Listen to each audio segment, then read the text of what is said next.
Well, hello and welcome. We are so glad you are here and have joined us for the Climate Change and Equity session. My name is Katie Slivovsky.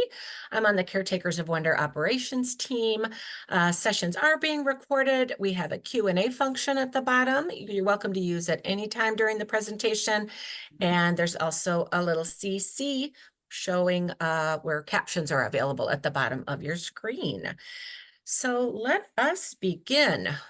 For the next 50 minutes, we are going to focus on the intersection of climate change and equity.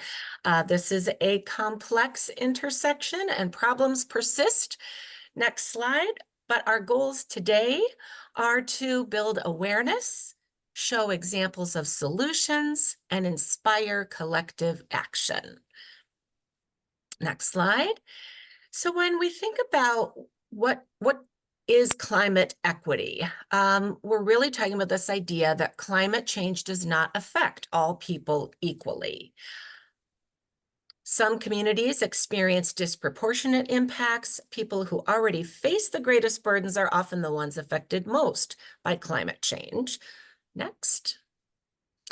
So what are the causes of climate inequity? There are many, some of which are existing vulnerabilities, historical patterns of inequity, socioeconomic disparities, and systemic environmental injustices.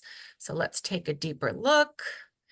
When we talk about vulnerable communities, according to Rihanna Gunn Wright, she has created this list for us. We're talking about Indigenous peoples, communities of color, migrant communities, deindustrialized communities, depopulated rural communities, the poor, low-income workers, women, the elderly, unhoused people, people with disabilities, and youth. There's a link to a great interview on YouTube with Rihanna Gunn Wright. You can look at that later. Next slide, please. So let's look more closely at what we mean by racial disparities and climate change. So communities of color are disproportionately victimized by environmental hazards and are far more likely to live in areas with heavy pollution.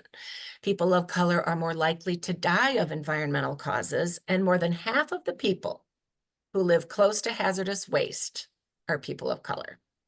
Some activists call environmental racism the new Jim Crow, as it subjects communities of color to inequitable living conditions. Next slide. So, two women, last names Tucker and Boyd, have founded this group called Black Girls Hike. And this is a fabulous article about Black Americans re-embracing the outdoors after generations of exclusion. So let's look at that for a moment. So Boyd and Tucker are saying that from slavery to lynchings, the outdoors have historically been a painful place for some people of color. So from the very serious to the more sort of ridiculous, when hikers see this group they organize, Black Girls Hike, on the trail, they'll assume it's a church group, as if a group of Black women cannot be intentionally on the trail and in the outdoors like everyone else. So lots of things to unpack there. If this is not something that you've thought about before, maybe think about these stories and check out this article that's listed. Next slide, please. So this creates a tension, right? We've heard from the two presenters this morning that spending time outdoors is one way to foster environmental stewardship. We'll talk even more about that tomorrow at the Climate Action Playbook session. But what if it's unhealthy to be outdoors, and or your community has been systemically excluded from connecting with nature? So that's a tension we are addressing today. Next. And how do museums reconcile ensuring that diverse representation across a variety of dimensions of diversity are part of the conversation without overburdening those with fewer resources? Another tension. So, to help us think about these questions and more, we have three presenters. I'm going to introduce each one now, and then they're going to pass the baton one to the next. First presenter today is Jenni Martin. She is the Cultural Competence Learning Institute Project Director and also Director of Strategic Initiatives at the Children's Discovery Museum of San Jose. Next to speak will be Tifferney White. She is CEO of Louisiana Children's Museum and has been an advocate for community engagement, equity, and innovation her whole career. And finally, we will conclude with Iveena M. Very excited to have Iveena here as a special guest. She is the 2024 Roots and Shoots Youth Council representative with us today from the Jane Goodall Institute. And next, take it away, Jenni. Awesome. Thank you so much, Katie. I'm looking forward to talking with you and just sharing some ideas today about equity and climate change, ideas for a community-based call to action. So on the next slide, you'll see that I'm going to sprinkle some quotes throughout this presentation. The first is by Marian Wright Edelman of the Children's Defense Council. The future which we hold in trust for our own children will be shaped by our fairness to other people's children. It's a first step in how we can think about equity. On the next slide, you'll see that equity really focuses on eliminating disparities and improving outcomes for everyone. It's an intentional and continuous practice of changing policies, practices, systems, and structures by prioritizing measurable change in the lives of people of color and others who have been discriminated against, those who have been marginalized, those vulnerable populations that Katie referred to earlier. So on the next slide, you'll see I want to talk about 4 ideas today. First, recognizing, representing, and respecting, and then repairing and reclaiming, restoring and rebuilding, which is a lot about resilience, and finally, reimagining. So, as Jane Goodall says, you aren't going to save the world on your own, but you might inspire a generation of kids to save it all for all of us. You'd be amazed at what inspired children can do.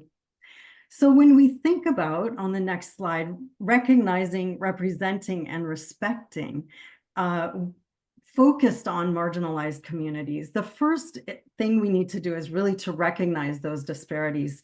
And Katie did a great job of beginning to highlight the disparities. The second thing we want to do is ensure representation. I'm thrilled to hear about the Black Rep for Kids project mentioned earlier. I think that's a great start. We can really be about respecting the contributions and actually elevating and amplifying contributions and voices that have been missing or underrepresented. And I especially want to call out for this presentation children, because they are, of course, one of our most vulnerable communities, as Jonathan Patz mentioned earlier today. So after we think about, on the next slide, how we recognize, represent, and respect, let's think about how we're going to repair and reclaim. And this quote from Robin Wall Kimmerer especially inspires me. In the Western tradition, there's a recognized hierarchy of beings, with, of course, the human being on top, the pinnacle of evolution, the darling of creation, and the plants at the bottom. But in native ways of knowing, human people are often referred to as the younger brothers of creation. We say that humans have the least experience with how to live, and thus the most to learn. We must look to our teachers among the other species for guidance.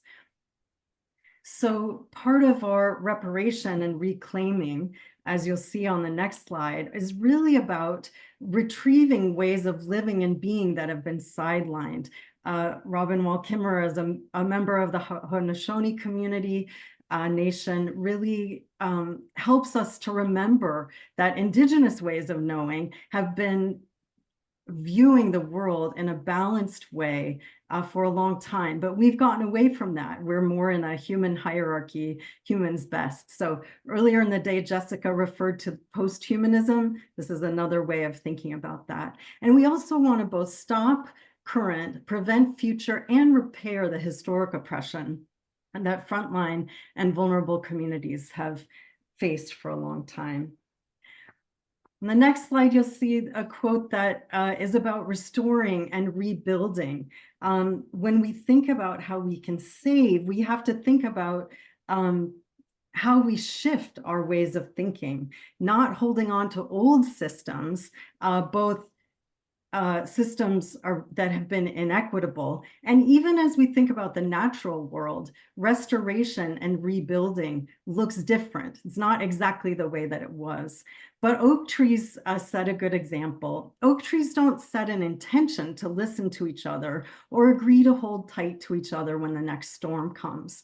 Under the earth, always, they reach for each other. They grow such that their roots are intertwined and create a system of strength that is as resilient on a sunny day as it is in a hurricane. That's from Adrienne Marie Brown in Emergent Strategies. And you'll see on the next slide that restoring and rebuilding doesn't mean going back to what was. Adaptability in the natural world and in our human world, of which we are part of nature, adaptability is required. It's about building resilience now. We're not going to be able to go back to the way we were. And in fact, in terms of equity, that's a good thing. So we have an opportunity to make things right. And I think that it's really important to think about our place-based solutions, very locally driven, really about investing in and knowing and understanding our local communities, which are facing climate change in different ways. So the solutions also need to be very local. So next slide, the question is, how do we reimagine? It turns out that communities are the most important force that allows humans to weather great storms, literally and metaphorically. And so what does this look like? The more diverse an ecosystem is, the more stable it is. That means we should be gathering different voices and, sorry, my slides keep going away. Gathering different voices and, so sorry. Focusing on collaboration, working together. We have to especially figure out who's not being heard. We have to connect and co-design and inspire hope and collective action. And I was thrilled to see Jen earlier referenced All We Can Save, the book, and that's a great resource that I recommend you all read. All right, so what does this look like in children's museums? What can children's museums do? I absolutely love this quote, "Hope is a verb with its shirt sleeves rolled up," by David Orr from Oberlin College. What does it look like on the next slide for us to think about hope and collective action as children's museums? How can we help children to take action as part of a community and begin to understand what it means to value, be part of, and contribute to a community? So within recognize, represent, and respect on the next slide, you'll see some ideas include first showcasing inspiring children and youth, especially children and youth of color who are making a difference in your local environment, as well as someone like Greta who is making a difference obviously around the world. We can elevate children's needs, as was brought up earlier today, and we can also elevate their voices. Let them tell us what they need, what they want, what they're thinking about. And we can make suggestions about how the adults in their lives can be good role models and how to do that. On the next slide, let's think about how we repair and reclaim. Again, first, recognizing and acknowledging injustices, connecting with our local Indigenous communities, and actually putting out there to value, honor, and practice Indigenous ways of knowing and thinking. We can help our marginalized communities reclaim their connection to nature, and we can teach children about their interconnectedness with all living beings on the earth, and that is in balance rather than in hierarchy. When we think about restoring and rebuilding, we can first help our own staff as well as our visitors really invest deeply in their local place to observe, know, love, and gain a deep understanding of their place and what might need to change in their place and how they could take action. We can invite them to expand their notions of community. Who is actually in your community? How broad is it? And then doing things like letter writing and engaging with local planning departments with new ideas or to get feedback, and sharing children's ideas, elevating their voices with other community members too. As we think about how to reimagine, let's really think about strengthening the community infrastructure, figuring out new ways to listen to unheard community voices, expanding ideas of community, connecting and co-designing with our various parts of our communities, especially those who have not been heard or valued. And we can take action on behalf of nature as part of a museum staff collective too. So on the next slide, you'll see, this is the quote that really inspires me, and I want to encourage you to think about it as well. If there's one thing that runs through, it's ferocious love for one another. So sorry, slides keep going away. I have it here. It's ferocious love for one another, for Earth, for all beings, for justice, for a life-giving future. Let's move forward with love, not conquest, humility, not righteousness, generous curiosity, not hardened assumptions. It's a magnificent thing to be alive in a movement that matters so much. Let's proceed with broken, open hearts, seeking truth, summoning courage, and focused on solutions. And I'm thrilled that in a couple minutes, you'll be able to hear from both Tifferney and Iveena about how they have summoned courage and focused on solutions. But for a moment, before we hear from them, I'd love to invite you to put some thoughts in the chat about this question. Which of the 4 ideas presented, respect, repair, restore, or reimagine, resonates most with you? And we'll just take a moment of quiet as you go ahead and put those things in the chat.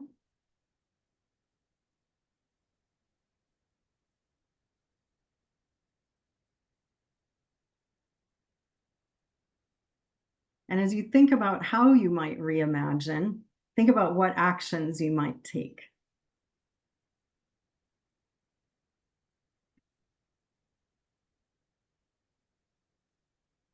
And you can include that in the chat too.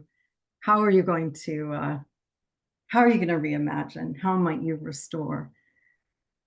How might we even use the messages, the work of our environmentalists and land conservation folks who are looking at rebuilding, reclaiming land, restoring land, revitalizing our natural community? How might that work within a focus on equity and an equity lens in our human communities?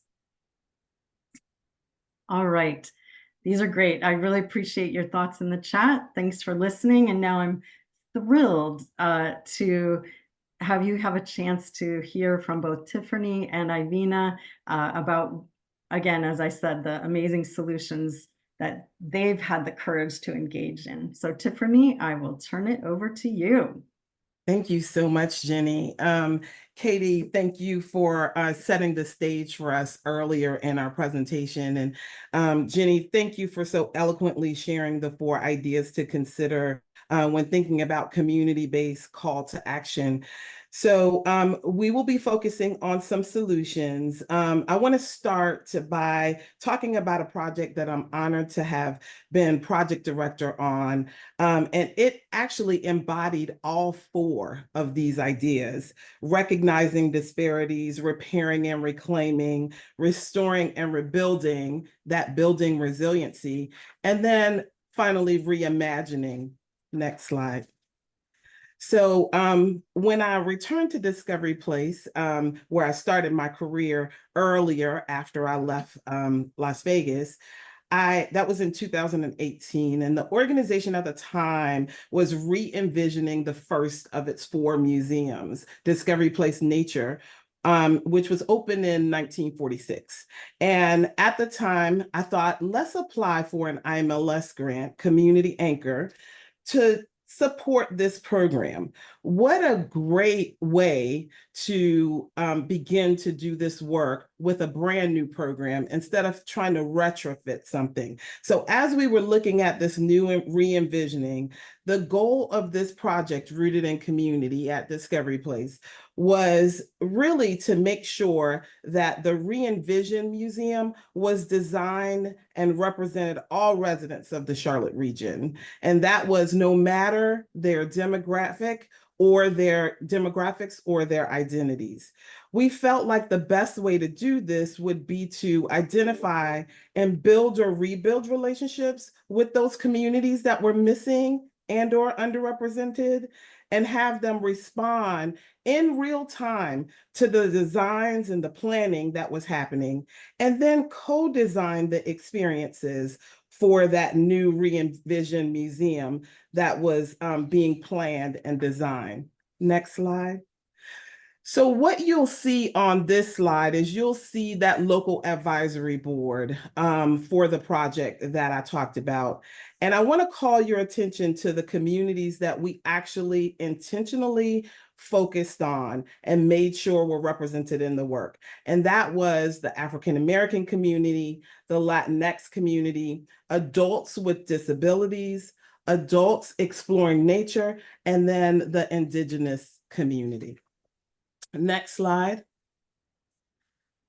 This is a great, if you have 6 minutes, this is a great video that really talks about that project and demonstrates in the video and gives you the real perspective from those local advisory committee members of their experience over that 3 years of helping to re-envision and as they participate in that project. Next slide. So my colleague Stephanie Aubert earlier talked about this program, so I won't spend a lot of time here. But when we think about equity in education and exposure, we believe that education and exposure can help to build an appreciation, and that appreciation can lead to impactful action. This, we feel like, is an example of restoring and rebuilding. In Louisiana, it's important to find creative solutions to managing water.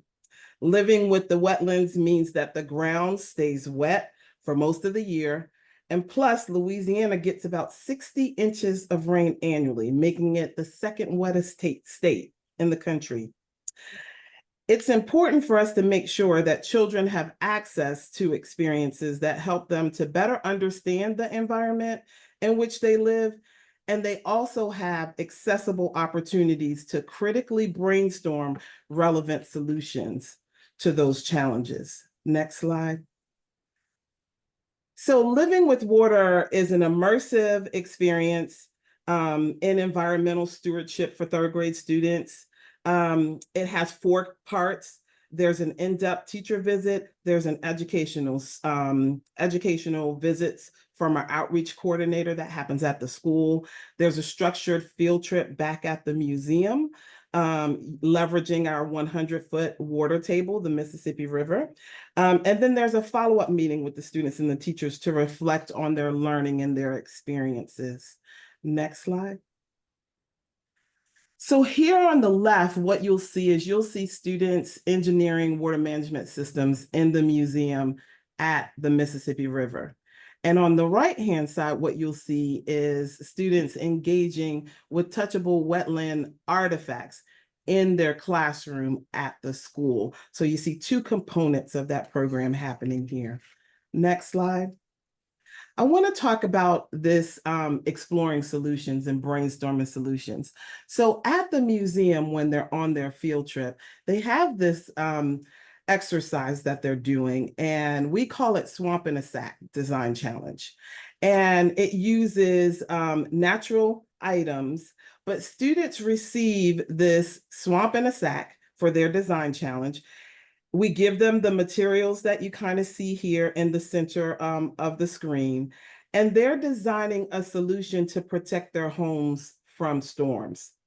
And in this photo, you see some students that are waiting to test their design in our sediment table. Next slide. This just shows you some more testing on the left-hand side, and on the right-hand side, they're on the floating classroom out in that lagoon that Stephanie mentioned earlier. Next slide. Now, it's great to be able to do these experiences in the museum, but we felt like it was more important for us to have something that we could also take out into the community. And so this program prompted the design of stewardship. And you see Stephanie here, but you also see our colleague Alana, and they are actually on WWL introducing this through Great Day, Louisiana, talking to a friend of ours, Malik, that we do a series with.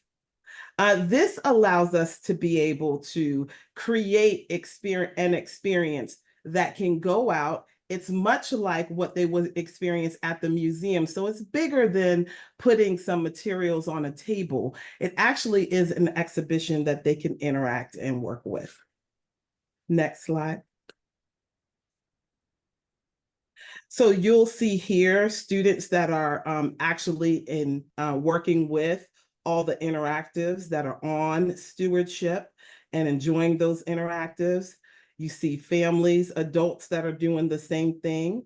And the next slide will show even more of that fun and engagement happening. And again, this is about making sure that these experiences are equitable to all. So taking this out into the community allows us to build that relationship with the community and allow them to experience these experiences around climate and climate change and sustainability. Next slide.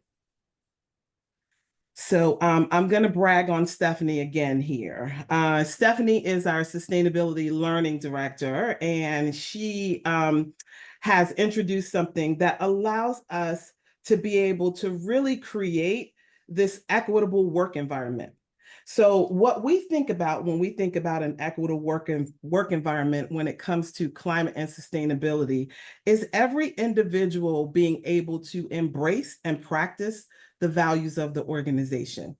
And our values are in sustainability. So we want our employees to align with that, and we want them to practice that even outside. So this allows us to do it. So Stephanie introduced this at an all-staff meeting, and she provided us with this opportunity, but she not only did that, she actually presented a QR code so that we could sign up for it in the meeting. And she walked us through that all the way through the website and the things that we could do, the small things like reading, how you might be able to change behavior, but the longer things. And you might say July, 31 days is not a long time, but it only takes 21 days to build a habit. So she is allowing us to be able to build habits around being sustainable individually and being able to practice what's important to the museum and strengthening that practice and value around sustainability. Next slide. So Tiffany, we're ready for your chat question. Okay, so I'm gonna jump to that, but this particular slide that you're on shows an exercise that we did with young people.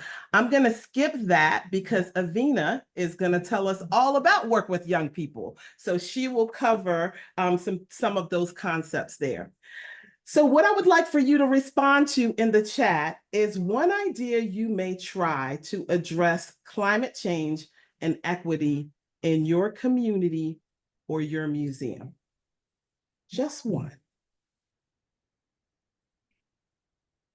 And we'll give you a minute or two to do that. And once you have those, if you can put those in the chat, that would be great. Thank you, Danielle, for adding the plastic-free eco challenge.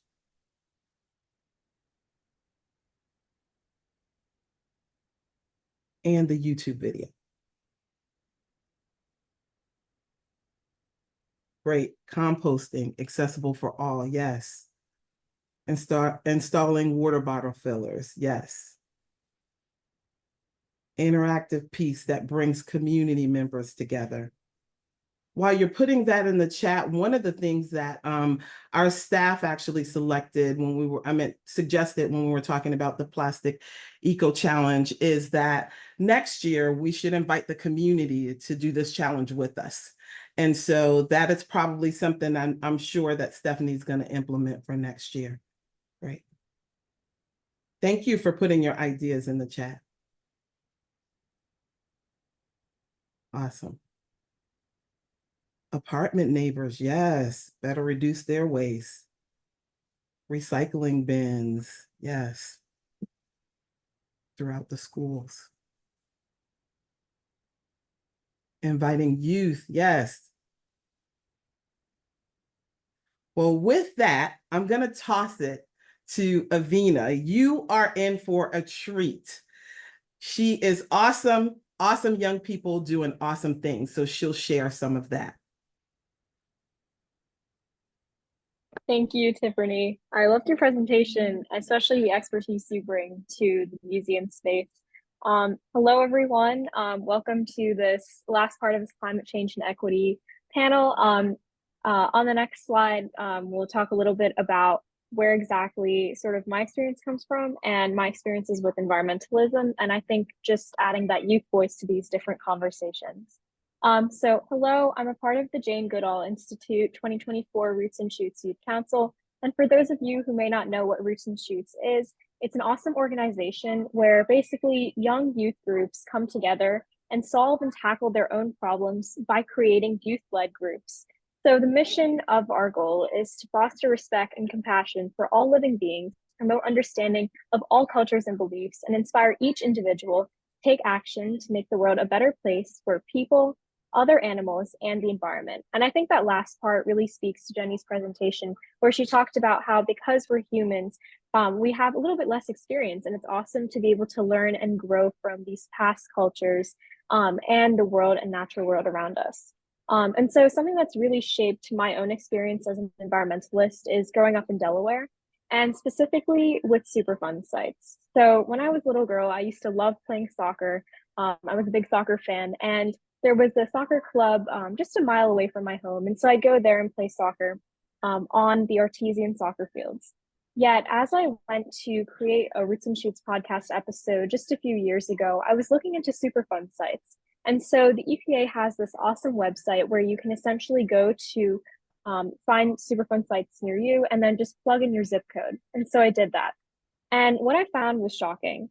There was actually a Superfund site right next to where I used to play soccer as a young girl. And this was really scary because I hadn't really received any communication about it, or I hadn't really known about it. I hadn't seen it in the news or anything. And so I found this pretty appalling that it happened in 2018. And if you look at the whole history of Superfund CERCLA, that's pretty recent.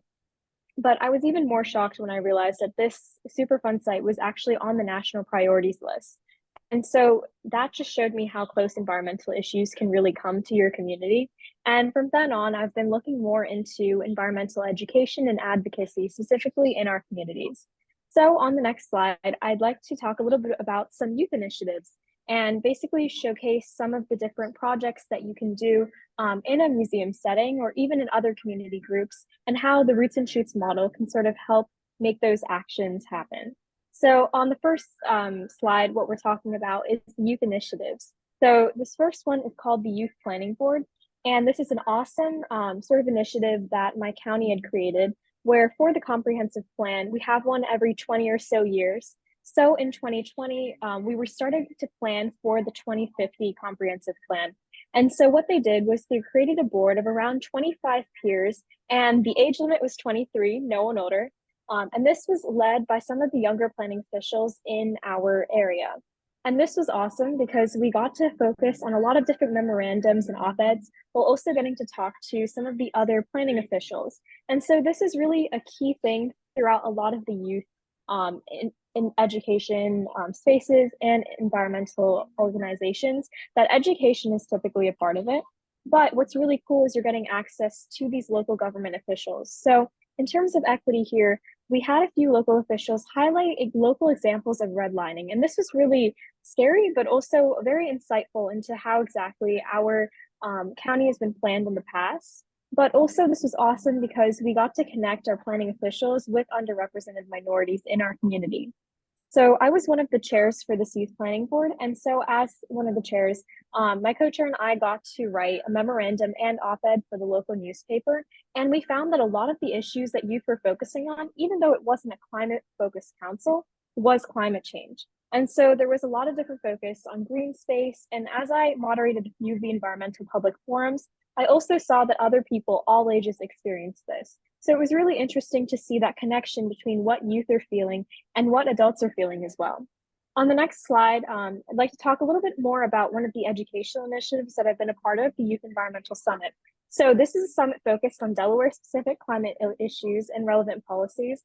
And as one of the leaders for this, I was in charge of reaching out to a lot of the schools who are going to come and receive some of the free educational benefits. So this summit is open to both homeschooled and all school age youth.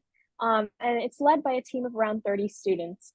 But what's really interesting here is sort of tailoring all of those local community issues to these different workshops and sessions. Something really cool that I remembered was seeing one organization come in and talk about how these local subgroups and schools can apply for the EPA solar busing, which is really interesting considering that we can actually make our transportation more green and affordable. So another thing that to increase equity around this environmental education opportunity was working with a local nonprofit organization to create grants for transportation. Now, these grants for transportation was great because we were able to actually increase the amount of students who were able to come into the conference, but also sort of open it up to those marginalized communities who wouldn't be able to attend it otherwise, and thus changing the makeup and diversity of the audience who's receiving this information itself. So the next project on the next slide is about an environmental database. And so this was a really cool opportunity to create more of a youth-focused volunteer opportunity database, because what's important is that in a lot of different scenarios, there's typically an age limit on what different volunteer opportunities youth can do. And so I got this idea after volunteering at a local nature society. And sometimes their website was a little hard to navigate in terms of if you were younger than 18, where could you find opportunities? So I used some of my coding knowledge, and so I created an environmental database here. And so I went through all 50 states to try and find some local youth environmental opportunities. And so by compiling all of these, it makes it more accessible for youth to volunteer in all different states. But as museum coordinators, I would definitely recommend that you would look for sort of volunteer opportunities in your local area as well, as I'm sure I wasn't able to get all of them. But just the idea of a database and having something that's very easily accessible for youth to just filter by what they're interested in or their availability can really increase the touch points between youth and environmental movements.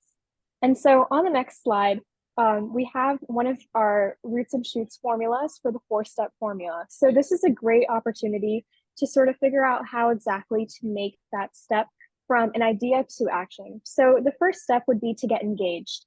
And this is really just increasing those amount of touch points that you have with your communities.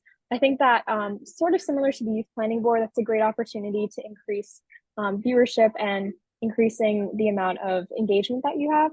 But 2 is observing. And I think honestly, this is the most important step, where essentially you're understanding, is there a need for this in my community? Are you just putting something out, or do you think that there is an audience who needs it and will receive it? And honestly, that's probably the most important part.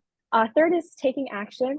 And so for youth, this could be anything from maybe planting a garden to emailing local legislative aides, really anything to get involved. And 4, this is sort of the youthful aspect, to celebrate.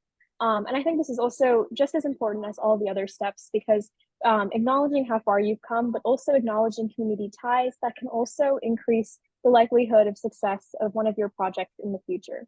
So on the next few slides, we have a few of the Jane Goodall Roots and Shoots specific projects that we've seen in the past. And so this one really stood out to me. It's called the Seeds of Joy Project in Hawaii. And we've all heard about the Hawaii wildfires that happened last year.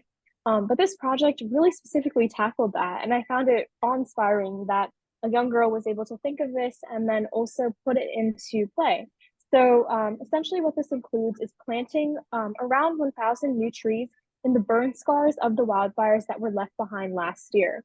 And so this is a great example of students aged 5 to 10 learning about the different planting methods and also meeting with experts to learn more about how to replant trees and what trees to replant in the first place. This is a great example of a young girl taking initiative, and it's a really good sort of model of what we can do in the future, especially when we have these community hubs like children's museums. On the next slide, we have another awesome example of a Roots and Shoots project that has really come up, community gardening in Florida. So this is awesome because this was addressing food insecurity and food deserts. And essentially they were planting on their front porch, which is a great way to sort of reduce the inaccess to different types of healthy foods. So on the next slide, I think we are getting close to time. This is some examples of just a few climate and equity actions that can be taken. So one thing I'd like to highlight here is uncovering environmental justice history. And I say this because Delaware had a new position put into place. And I think students getting to know more about the environmental history of their community is a great way to learn at children's museums. And I think museums specifically are poised in a very good direction to be able to take this on and sort of show more of the history of that local place to the community. Yeah, and so on the next slide, we have some museum-based Roots and Shoots groups. And also, if you go to the Roots and Shoots website, there's a whole list of different groups that have worked in the past. And so you can certainly find a few more ideas there. And then on the next slide, I think we have some contact information. So I'm going to be a college student, so I might not be able to like respond to emails too quickly, but Miss Kelly, she just put the Roots and Shoots website in the chat as well. Thank you. She's super awesome and she knows a lot more about Roots and Shoots than I do, and she'll be able to share a lot of different ideas and awesome ways to get involved. So I just wanted to leave you with one question in the chat, and that would be on the next slide as well. What issues do you think that youth in your local community face? And so, yeah, if you just want to take a minute or two to put that into the chat, I'd love to go through some of the responses. And also feel free to add some questions into the Q&A. And I would also say that if you can't think of what a youth in your community might have a problem with, certainly go out and ask. If you have daughters, granddaughters, grandsons, friends, just any young person, and seeing what, ooh, I really like mental health. I think that's certainly important, especially related to climate change. Hey, thanks, Ms. Kelly. Yeah, anxiety, access to services, I certainly think is a good one.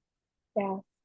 And I think in that vein, museums can definitely act as a community hub and center for more of those like summits, conferences, but also just looking for safe places to walk. You know, public safety has been important. Pressure, yes, feeling that decision makers won't listen to them. And that's where things like the Youth Planning Board come into play. That was certainly a good program. Yeah, fear and anger, I agree. Yeah, and I think social media can sometimes be an echo chamber of that, but places to gather, yes. Yeah. Oh, politics, certainly. Yep. Not having voices in community issues. Yeah, and I think there's a lot of places that we can improve on that, but there are certainly ways to change that. Career pathways, that's also an interesting one. Yeah, similar to how I mentioned earlier, our local environmental agency created an environmental history justice coordinator. And I think that's a really interesting way to look into tensions that arise. Social connections, yes, systemic poverty, transportation, yeah, failure, yeah, that's, yes.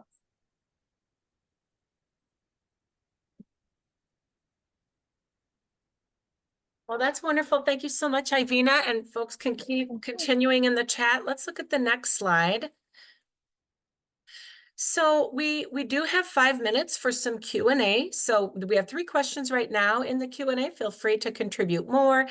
But as you're thinking, this is the question that is sort of our final question to you, is we just ask you, as you think about this intersection between climate change and equity, what actions, large or small, do you think you can do this week, this month, or this year. This is for you to reflect on. We're going to answer your questions that are in the Q&A feature right now. So this is just for you to reflect on as you conclude your time with us today. But let's look at the last slide for us, and I'm going to leave this one up while we take your Q&A questions in the next minute or two. So we talked about an action to take this week, this month, this year. This is something you can do today. Is follow Queen Work on Instagram.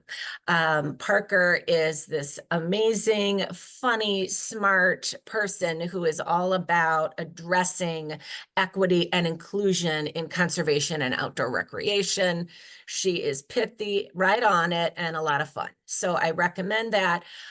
Also, she does trainings and she has PDFs to download. So if you really want to dig into some of these reasons, you'll be able to get anything from a quick Instagram message all the way to a 10-hour training, up to you.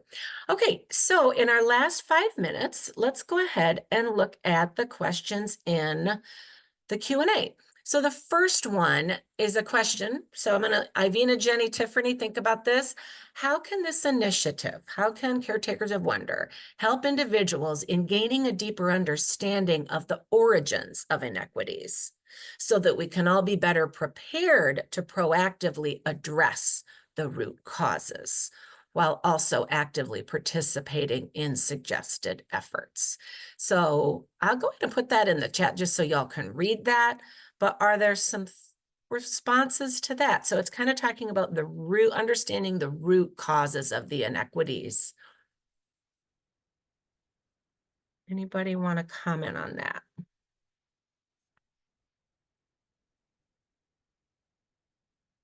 I'll just say, I think it's a great question. And one of the things that we've been grappling with as the operations team as well, where it's such a huge topic. There are college courses, doctoral degrees focused on understanding the origins of inequities. So, but I think there are a number of professional development opportunities out there like CCLI, the Cultural Competence Learning Institute, that helps museum teams begin to really grapple with how they can be more equitable and inclusive in their own place by thinking through and understanding some of the origins and how they might shift. So that's a short answer. I think there are other resources out there, and we can look into getting you more info on that as well. Tifferney, yeah. Yes, I would say Science Museum of Minnesota does a lot of great work around really understanding some of the, origins of what's happening. iPage, the work that's done through iPage, but they have some other professional development opportunities so I would say look into what opportunities might be available there as well.